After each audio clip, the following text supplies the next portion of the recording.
Hello guys, welcome to my channel and today topic is design pattern. So this tutorial is all about design pattern. So start करते हैं। तो आज हम design pattern के बारे में बात करेंगे कि डिज़ाइन पैटर्न होता क्या है, इसका यूज क्यों करते हैं और खासकर हम डॉट नेट के पर्सपेक्टिव से बात करेंगे। आप अगर डॉट नेट डेवलपर हैं तो बहुत अच्छी बात है, ये वीडियो आपके लिए बहुत हेल्पफुल होगी। बट अगर आप डॉट नेट डेवलपर नहीं है तो भी कोई इशू नहीं है, क्योंकि ये कॉमन होता है डिज़ाइन पैटर्न। आप किसी भी टेक्नोलॉजी पे काम करें, इधर बैक एंड डेवलपमेंट में किसी भी कर रहे हैं, आप जेंगो कर रहे हैं, फास्ट एपीआई पे कर रहे हैं, या फिर आप स्प्रिंग बूट पे कर रहे हैं, डॉट नेट पे कर रहे हैं, किसी पे कर रहे हैं, सबके लिए कॉमन डिज़ाइन पैटर्न कुछ होते हैं। सो बेसिकली हम टॉक करेंगे कि डिज़ाइन पैटर्न होता क्या है। सो डिज़ाइन पैटर्न एज नाम से हमें पता चलता है कि डिज़ाइन पैटर्न जो हमारा होता है, इसमें क्या होता है कि हमारे जो डेवलपर हैं, जो लॉट ऑफ एक्सपीरियंस जिनको हो गया है, जिन्होंने कई सारी प्रॉब्लम फेस की हैं पहले के टाइम में, और उन प्रॉब्लम को फेस करने के बाद उनको एक कॉमन सॉल्यूशन मिला।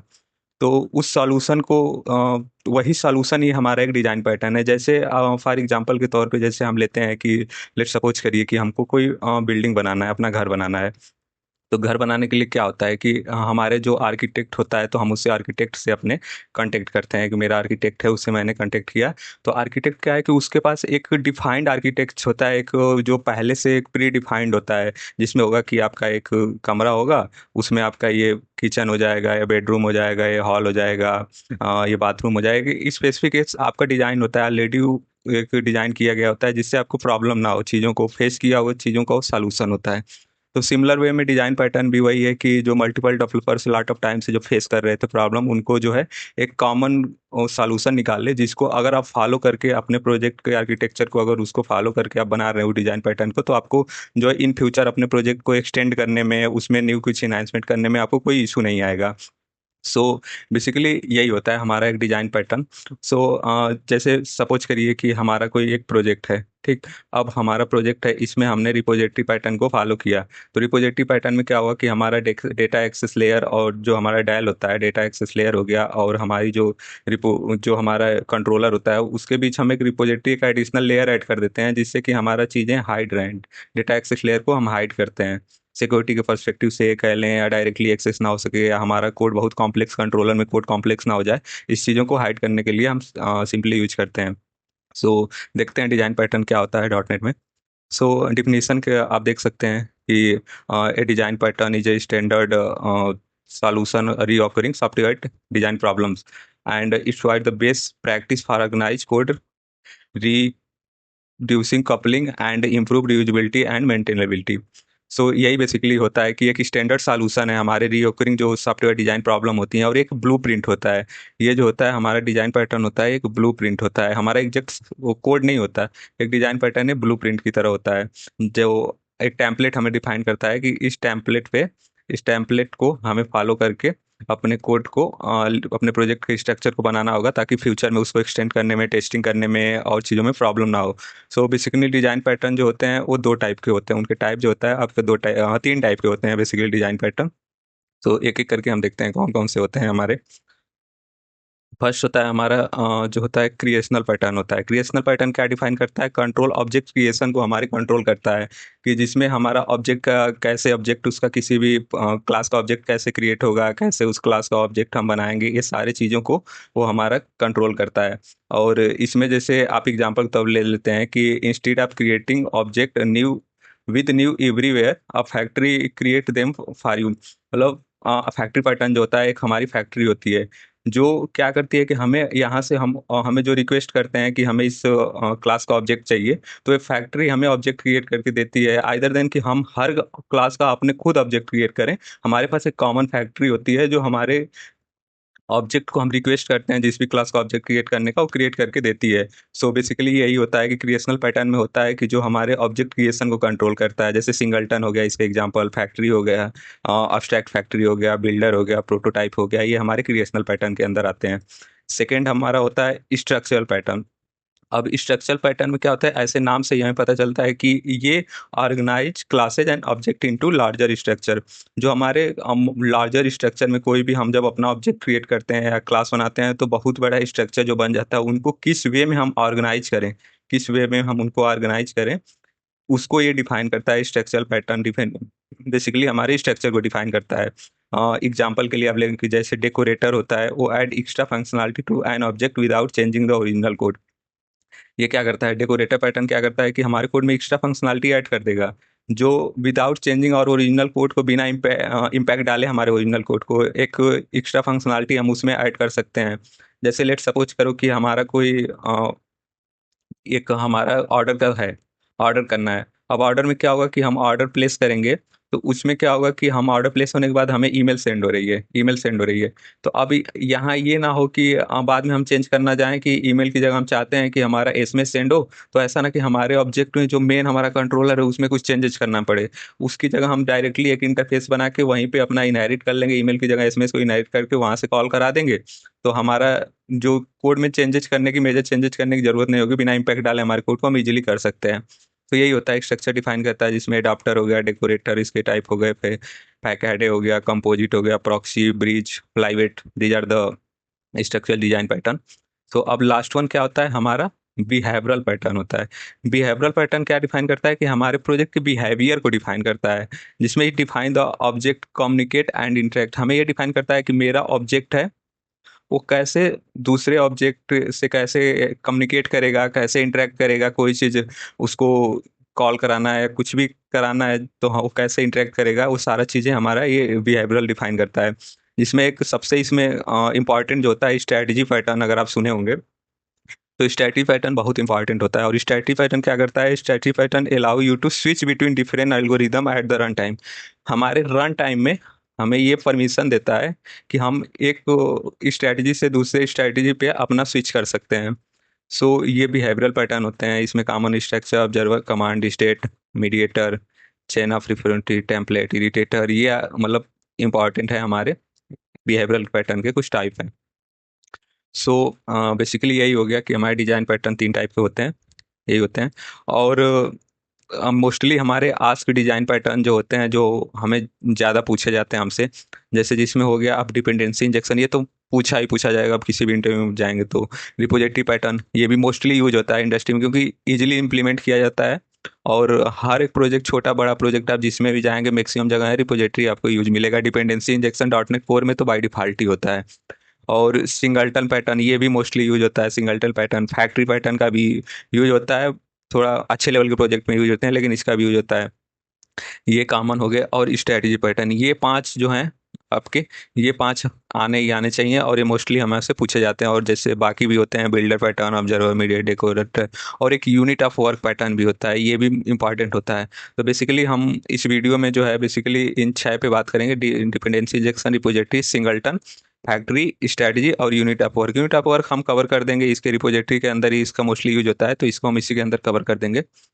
सो और बस आपको कोड के तौर पे एक डिपेंडेंसी इंजेक्शन का एग्जांपल आपको बता देता हूँ। कोडिंग के तौर पे क्या होता है, sorry, strategy pattern, design pattern का आपको एग्जांपल बताते हैं कोडिंग के टर्म में। अब देखिए सिंपली हमारा ये क्या है, डिजाइन पैटर्न में विदाउट डिजाइन पैटर्न अगर हम फॉलो करेंगे, तो हमें सपोज करिए हमें ईमेल की सर्विस बनानी है। अब ईमेल में क्या है कि हमारे पास जो है विदाउट डिजाइन पैटर्न क्या होता है कि हमें ऑर्डर प्लेस किया, अब हमें ईमेल सेंड करना है। तो ईमेल सेंड करने के लिए हमें उस ईमेल को इंजेक्ट करना पड़ रहा है, उसको इंजेक्ट करना, उसकी क्लास बनानी पड़ रही, ऑब्जेक्ट बनाना पड़ रहा है अपने सर्विस के अंदर। अब हम क्या है कि इस पे डिपेंडेंट हैं। कल को क्या हुआ कि हमें ईमेल की जगह चाहिए कि हमारा ऑर्डर प्लेस हो, ईमेल की जगह हमारा क्या हो कि हमें अपना जो है ईमेल की जगह हमें चाहिए कि एसएमएस जाए। तो अब ये डिपेंडेंट है, आप डायरेक्ट आपकी सर्विस इस पे डिपेंडेंट है डायरेक्ट। तो उसके लिए आपको क्या करना पड़ेगा कि आपके जो मेन कोड है उसके अंदर आपको चेंज करना पड़ जाएगा, आपको कंट्रोलर के अंदर चेंज करना पड़ जाएगा, जो कि एक आइडियल वे में देखा जाए तो ये सही नहीं है, क्योंकि ये लेंदी होता है एक्सटेंड करना अपने प्रोजेक्ट को। तो इसके लिए हम क्या कर लेंगे कि डिपेंडेंसी इंजेक्शन डिजाइन पैटर्न का अगर यूज कर लेंगे, जैसे हमने कमेंट कर रखा है, इसको मैं दिखाता हूँ आपको। तो हम बेसिकली क्या कर लेंगे कि हमें एक आई मैसेज का, हम जो है आई मैसेज का वो बना लेंगे, आपका एक इंटरफेस बना लेंगे। ठीक, और आपको दिखाता हूँ। अब हमने क्या किया कि अब डिपेंडेंट डिजाइन पैटर्न का हमने यूज किया डिपेंडेंसी इंजेक्शन का। तो अब इसमें क्या किया कि हमने आई एक मैसेज सर्विस बना लिया, इंटरफेस बना लिया। अब इसको हम ईमेल सर्विस में इनहेरिट कर लें। अगर ईमेल हमें भेजना है ऑर्डर प्लेस पे, अगर हमें एसएमएस भेजना है तो एसएमएस में हम उसको इंजेक्ट कर लेंगे। और जो अपने कंट्रोलर लेवल पे या सर्विस में जहाँ भी हमें कॉल कराना है, ऑर्डर प्लेस हुआ, उसको जो है हम कंस्ट्रक्टर के थ्रू अपने डिपेंडेंसी को इंजेक्ट किए और यहाँ पे एस मैसेज डॉट सेंड हमने कर दिया, तो ये हमारा एसएमएस सेंड हो जाएगा। इसको चेंज करके अगर हम एसएमएस कर देंगे ईमेल को चेंज करके, तो वहाँ पे एसएमएस सेंड हो जाएगा। तो हम अपने इस कोर लॉजिक में कुछ चेंज नहीं कर रहे हैं, हम एक इंटरफेस के थ्रू जो है इसको यहीं पे अपना इम्प्लीमेंट कर रहे हैं। हमारा कोर चीज़ कुछ भी, हम अपने लॉजिक को चेंज नहीं कर रहे हैं। तो ये हमारा जो होता है एडवांटेज होता है डिजाइन पैटर्न का यूज करने का। सो इसीलिए हम यूज करते हैं।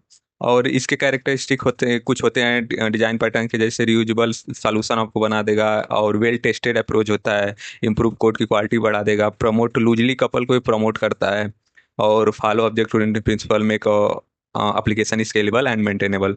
सो this are the characteristic of design pattern. And so हम बात करेंगे डिपेंडेंसी इंजेक्शन के बारे में। एक डिजाइन पैटर्न डिपेंडेंसी इंजेक्शन के बारे में हम आज, सो नेक्स्ट हम बात करते हैं डिपेंडेंसी इंजेक्शन डिजाइन पैटर्न के बारे में। सो अब डिपेंडेंसी इंजेक्शन डिजाइन पैटर्न में होता क्या है? So basically dependency injection design pattern हमारा ये कहता है कि हम without creating object in the class we inherit from the outside. So definition पे अगर जाएंगे, dependency design pattern in which object receive required dependency from an external source instead of creating them itself. मतलब हम अपनी dependency को खुद नहीं बना रहे हैं, वो एक्सटर्नल कहीं बाहर से हम इंपोर्ट कर ले रहे हैं। हमें जहाँ भी यूज करना है हम बाहर से इंपोर्ट कर ले रहे हैं उसको।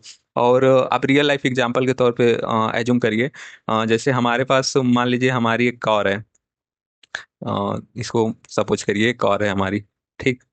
कार है, अब इसका इंजन है।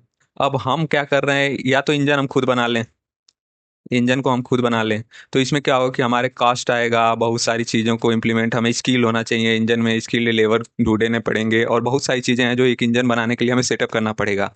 अब जो कि काफ़ी टफ काम होता है। तो इसलिए हम क्या किए कि हम इंजन किसी बनी बनाई कंपनी का हमने इंजन लिया और डायरेक्ट अपने कार के अंदर उसको हमने इस इंजन को इंजेक्ट कर लिया। सो इससे क्या हुआ कि हम डिपेंडेंट हैं किसी और पर्सन से, उसका बना बनाया चीज़ हमने बस यूज कर लिया अपना। अब कल को क्या होगा कि सपोज करिए कि हमारा पेट्रोल का इंजन है, पेट्रोल इंजन से हमें जो है इलेक्ट्रिक इंजन में स्विच करना है, इलेक्ट्रिक इंजन में हमें स्विच करना है। तो अब क्या होगा कि या तो हम क्या करेंगे, पूरा सारी चीज़ें अगर बिना दूसरे इंजेक्ट करके बिना डिपेंडेंट हुए अपने खुद बनाए, तो सारा चीज़ हमें इंजन का सब कुछ अपने मैन्युफैक्चर करना पड़ेगा, सारा कुछ सेटअप करना पड़ेगा, तब होगा। अब इसमें ये फ़ायदा ये है कि हम डायरेक्ट गए, अपने कार का पेट्रोल इंजन हटाए, किसी और से इंपोर्ट कर लिए, इलेक्ट्रिक इंजन डायरेक्ट इंपोर्ट कर लिए यहाँ पे। सो ये फ़ायदा होता है कि हमें अपनी चीज़ों को खुद बनानी नहीं पड़ती है, आइदर देन हम कहीं और से इंजेक्ट कर लेते हैं। तो यही एक एग्जांपल होता है रियल लाइफ डिपेंडेंसी इंजेक्शन का। सो अब एडवांटेज के तौर पे देख लेंगे कि हमारे कोड को क्या करता है, लूजली कपल्ड कर देता है, मेंटेनेबल होता है। जैसे अभी हमने एग्जांपल कार का दिया कि यूजली हम पेट्रोल से इलेक्ट्रिक में स्विच कर सकते हैं। यूनिट टेस्टिंग में बहुत फ़ायदा करता है ये। अब यूनिट टेस्टिंग के लिए रियूजेबल कोड होता है कि हर जगह हमने कॉन्सेप्ट पढ़ा होगा, ड्राई ड्राई का कॉन्सेप्ट होता है, don't repeat yourself, don't repeat yourself. So इसमें क्या होता है कि हम बार बार कोड को रिपीट नहीं करते, कहीं बना बनाया ऑलरेडी पड़ा हुआ है उसको डायरेक्ट हम यूज कर लिए, ये होता है। ईजियर टू रिप्लेस, इम्प्लीमेंटेशन को रिप्लेस कर सकते हैं, जैसे एसएमएस का था। अभी हमें एसएमएस में क्या था कि हमें ईमेल पे स्विच करना है, तो हम डायरेक्टली ईमेल पे जा सकते हैं। और ये सॉलिड प्रिंसिपल के स्पेशली जो है डिपेंडेंसी इन्वर्जन प्रिंसिपल को ये फॉलो करता है। सो अब देखते हैं कि सपोज करिए कि हम मैसेज सर्विस का एग्जांपल लेते हैं, मैसेज सर्विस का। अब मैसेज सर्विस में क्या है कि हमारा जो है पहले क्या था, विदाउट डिपेंडेंसी इंजेक्शन, जब ये अभी हम आपको बताए थे वो डिजाइन पैटर्न का, वही सेम एग्जांपल समझिए कि बिना डिपेंडेंसी इंजेक्शन के हमें क्या करना पड़ रहा है कि अपना जो है हमें ईमेल सेंड करना है। तो उसके लिए हमें क्या करना है कि ईमेल का हम न्यू ऑब्जेक्ट बना रहे हैं अपने कंट्रोलर के अंदर जब ऑर्डर हमारा प्लेस हो रहा है तो इससे क्या हो रहा है कि हम कल को अगर हमें ईमेल से एसएमएस में जाना होगा तो हमें प्रॉब्लम होगी, हमें अपने कंट्रोलर लेवल पे या रिपोजिटरी लेवल पे चेंज करना पड़ेगा, तो अभी से दिक्कत होगी। तो इसमें क्या कर लेंगे कि हम डायरेक्ट एक आई मैसेज सर्विस बना लेंगे, उसको इनहेरिट कर लेंगे ईमेल सर्विस के अंदर, अगर उसका यूज करना है, एसएमएस का यूज करना है एसएमएस सर्विस के अंदर, और उसको डायरेक्ट हम ऑर्डर सर्विस के अंदर इंजेक्ट कर लिए। तो हम ऑर्डर सर्विस को विदाउट टच किए हम अपनी इम्प्लीमेंटेशन को डायरेक्ट ईमेल से जो है एसएमएस पे स्विच कर सकते हैं, एसएमएस से ईमेल पे स्विच कर सकते हैं। तो ये फ़ायदा होता है हमें डिपेंडेंसी इंजेक्शन का यूज करने का। और बेसिकली हमारी डिपेंडेंसी इंजेक्शन जो होती है वो तीन वे में हम टाइप होती हैं, तीन टाइप की डिपेंडेंसी इंजेक्शन होती है। एक होता है मेरा कंट्रोलर इंजेक्शन जो मोस्टली आप लोग यूज करते होंगे, जो बाय डिफ़ॉल्ट भी होता है डॉट नेट में, और एक प्रॉपर्टी इंजेक्शन होता है और एक मेथड इंजेक्शन होता है। अब तीनों अलग अलग टाइप के डिपेंडेंसी इंजेक्ट करने के तरीके होते हैं, तो हम देखते हैं, एक एक करके देखते हैं। तो कंस्ट्रक्शन इंजेक्शन में क्या होता है कि हम डिपेंडेंसी को अपने कंस्ट्रक्शन में कंस्ट्रक्टर एक बनाते हैं। जैसे हमारा एक कंस्ट्रक्टर बना, इसके अंदर हम अपने डिपेंडेंसी को इंजेक्ट कर लेंगे, यहाँ पे रजिस्टर कर देंगे। अब जहाँ भी हमें अपने क्लास के अंदर यूज करना है वहाँ पे हम अपनी डिपेंडेंसी को यूज कर लेंगे। तो ये होता है कंस्ट्रक्टर इंजेक्शन। और कंस्ट्रक्टर इंजेक्शन के फायदे ये होते हैं कि हमारा जैसे भी जब हम अपने ऑब्जेक्ट क्रिएट करते हैं क्लास का, तो तुरंत हमारी डिपेंडेंसी इंजेक्ट हो जाती है। अब इससे क्या फ़ायदा होता है कि जो नल एक्सेप्शन आनी होती है, नल ऑब्जेक्ट रेफरेंस की जो एरर होती है वो नहीं आती। और ये क्या होता है कि हमें तुरंत तुरंत उसका जो हमारी डिपेंडेंसी ऑब्जेक्ट जो होता है तुरंत क्रिएट करते टाइम ही हमारी डिपेंडेंसी इंजेक्ट हो जाती है और हमको ईजिली इसका यूज कर सकते हैं। सो ये होता है कंस्ट्रक्टर इंजेक्शन का। और एक हो गया आपका यहाँ पे प्रॉपर्टी इंजेक्शन। प्रॉपर्टी में क्या होता है कि हम एक प्रॉपर्टी बनाते हैं यहाँ पे। प्रॉपर्टी को जब हमें रिक्वायरमेंट होती है, मेथड की जब रिक्वायरमेंट होती है, जब इंजेक्ट करते हैं तभी हम उसका यूज करते हैं। जैसे एग्जांपल के तौर पे कि हम चाहते हैं कि ऑब्जेक्ट हमारा एसएमएस तभी सेंड हो जब हमारा ऑर्डर प्लेस हो, तब इस केस में हम इसका यूज करेंगे। अब ऐसे क्या है कि हम अगर कंस्ट्रक्टर इंजेक्शन का यूज कर रहे हैं तो हमारा क्या होगा कि ऑब्जेक्ट बिना क्रिएट किए, मतलब ऑब्जेक्ट जब क्रिएट किए तो उसी टाइम हमारा जो है डिपेंडेंसी इंजेक्ट हो रहा है, जिससे हमारा कोड जो बल्क हो जाएगा कोड में। बिना यूज की चीज़ों का हम इंजेक्ट कर लिया, हमारा कोई यूज ही नहीं है, फिर भी हमें इंजेक्ट करना ही करना है। तो उस केस में हम क्या करते हैं कि प्रॉपर्टी इंजेक्शन का यूज करते हैं इस चीज़ से बचने के लिए। और यही बेसिकली होते हैं दो। और एक मेथड इंजेक्शन में हमारा क्या होता है कि मेथड बनाते हैं, उसके थ्रू इंजेक्ट करते हैं। तो मोस्टली हमारा इंपॉर्टेंट है कंस्ट्रक्टर इंजेक्शन और इसी का हम लोग यूज करते हैं। और हमारे डिपेंडेंसी इंजेक्ट करने के तीन लाइफ टाइम के तीन होते हैं। एक सिंगलटन होता है, एक स्कोप्ड होता है, एक ट्रांजिएंट होता है।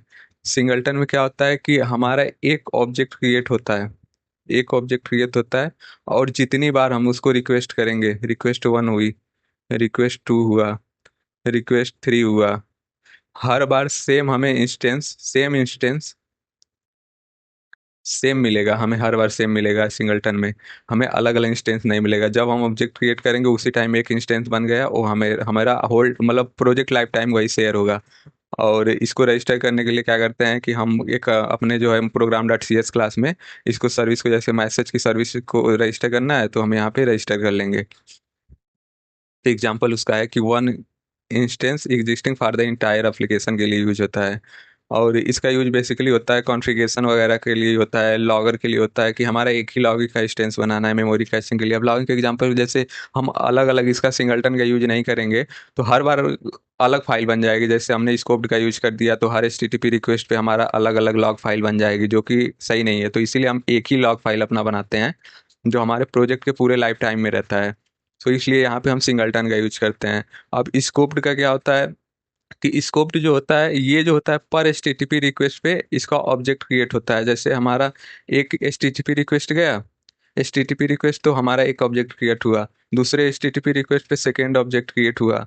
और इसलिए इसमें क्या होता है कि लेकिन अब एचटीटीपी क्रिएट हो गया, वो जो ऑब्जेक्ट इंस्टेंस होगा हमारा कंट्रोलर में भी वही शेयर होगा, हमारी सर्विस में भी वही शेयर होगा, हमारे रिपोजिटरी में भी वही शेयर होगा। तो एक इंस्टेंस जो हमारा हर जगह शेयर होता है। और बस एचटीटीपी रिक्वेस्ट पे एक इंस्टेंस क्रिएट होता है। जैसे एक रिक्वेस्ट किए, एक ऑब्जेक्ट क्रिएट हुआ, दूसरी किए, दूसरा ऑब्जेक्ट क्रिएट हुआ। और इसका यूज जो होता है मोस्टली डीबी कॉन्टेक्स्ट के लिए। डीबी कॉन्टेक्स्ट के लिए क्यों यूज होता है कि जैसे हमने एक एचटीटीपी रिक्वेस्ट किया तो हमारा एक जो है डीबी कॉन्टेक्स्ट का ऑब्जेक्ट मान लीजिए क्रिएट हो गया। तो अब हमारे जो है कोड को कंसिस्टेंसी को मेंटेन करने के लिए हमारे की कोई चेंजेस हो रहा है उसको डिटेक्ट कर रहा है तुरंत तुरंत, तो उसके लिए कंसिस्टेंसी को मेंटेन करने के लिए हम डीबी कॉन्टेक्स्ट के लिए स्कोप का यूज करते हैं, क्योंकि एक एचटीटीपी रिक्वेस्ट पे सारे चेंजेस को ट्रैक करता रहे कि अभी इंसर्ट किया तो तुरंत तुरंत टेबल को अपडेट करके हमारे टेबल को दिखा दे, क्योंकि ट्रैकिंग हो रहा है।